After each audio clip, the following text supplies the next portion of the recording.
Hello everyone, this is Robbie91, and today we're doing the Doohickey installation. Actually, it's a swapping of engine parts. But anyways, we're going to swap some engine parts. There's two related parts that are prone to failure in the balancer subsystem of the engine. And we're going to change those out because from factory there's been a history of failures, yada yada yada.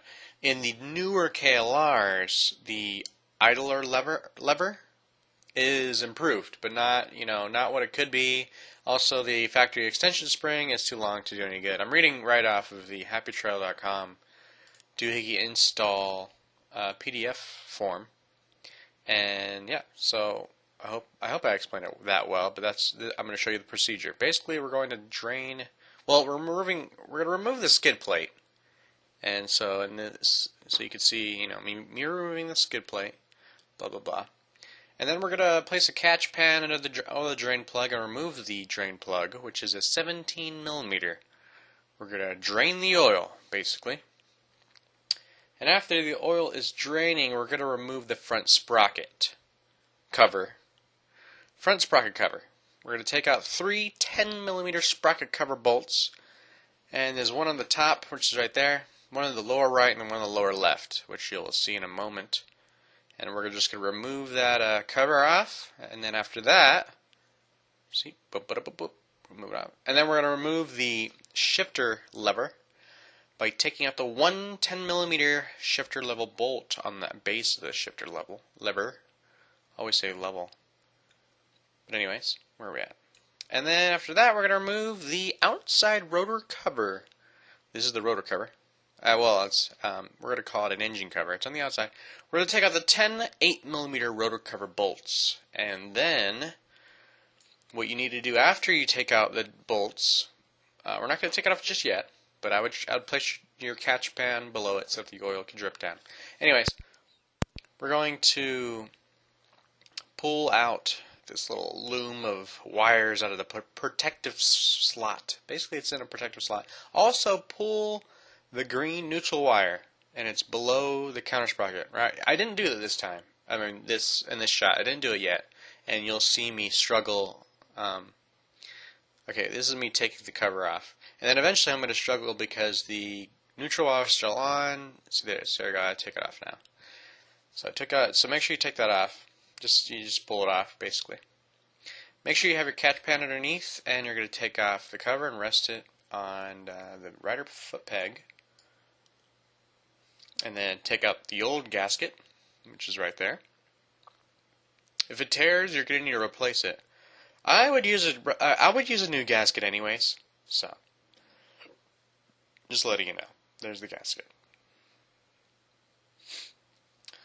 Now we're going to remove the starter drive gearing shafts, and these are basically I'm going to call them assemblies or gear sets. I'm going to call them gear sets. Just remove the gear sets. Making note that there are one spacer on each side of each gear set. That's a total of 4 spacers. And now we're going to position the rotor wrench under the rider foot peg so that we can remove the rotor bolt. And after you remove the rotor bolt, I'll show you when we remove it. We're going to remove it. This is me removing it. It took a lot of effort, but I eventually removed it, and you cannot reuse a used rotor bolt, so please discard your old rotor bolt and have a new one on hand. So this is me trying to take it off. Blah, blah, blah. Hopefully you're enjoying this. Anyways, there you go. This is all time-lapse, so it actually took me like an hour to take that off. Anyway, so remove the rotor bolt, discard it, and then we're going to screw in what's called the rotor puller, which you could buy at happytrail.com or from Eagle Mike Manufacturing. We're going to tighten it down by hand, and then we're going to tighten it using the same method we were taking off the rotor. And what we're going to do is we're going to replace the rotor. What are we doing? We're replacing the rotor wrench, holder wrench. We're putting it in the top of the foot peg so that we can now tighten the rotor puller. And when we tighten the rotor puller, what we want to happen is the rotor, which is the large silver-looking piece there, we want to remove it. So it's pretty much, I think it's seated next on top of the starter clutch gear, which is the gear behind it. So take that rotor off. It's very, very heavy, so be careful.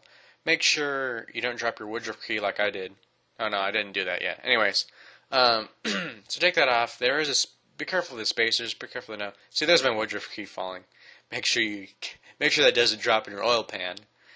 Anyways, so just retrieve that. Make sure that doesn't get lost.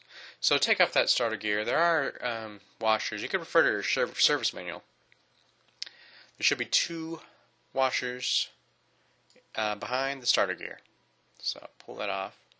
And now we're going to remove the doohickey bolt. It's an 8mm. This is the doohickey bolt in the lower left. I'm sorry, the lower part of your screen. Remove that bolt. This is real speed, by the way. Just kidding. So yeah, remove the bolt. Now we're going to remove the stock doohickey. After this, this is one of the parts that are prone to failure. So that's what it looks like. That's the doohickey. Now we're going to remove the 9 8mm inner case cover bolts. This is the inner crankcase cover. And note that there is a bolt that is shorter than the others, which is by the starter gear sets. I'll show you the bolt in very shortly here. Make sure you keep that separate, because that bolt is shorter than the others. So this is what the bolt is. That's where it's at. This is what the bolt looks like. Looks like the other bolts, but it's shorter. Now we're going to remove the inner cover. Blah, blah, blah. Make sure you remove the gasket. Blah, blah, blah. What else are we doing here? We're going to now remove the doohickey tensioner spring. This is the stock spring. This is the part that's also prone to failure. It's been known to break apart and get loose and junk like that. And so now I want to talk about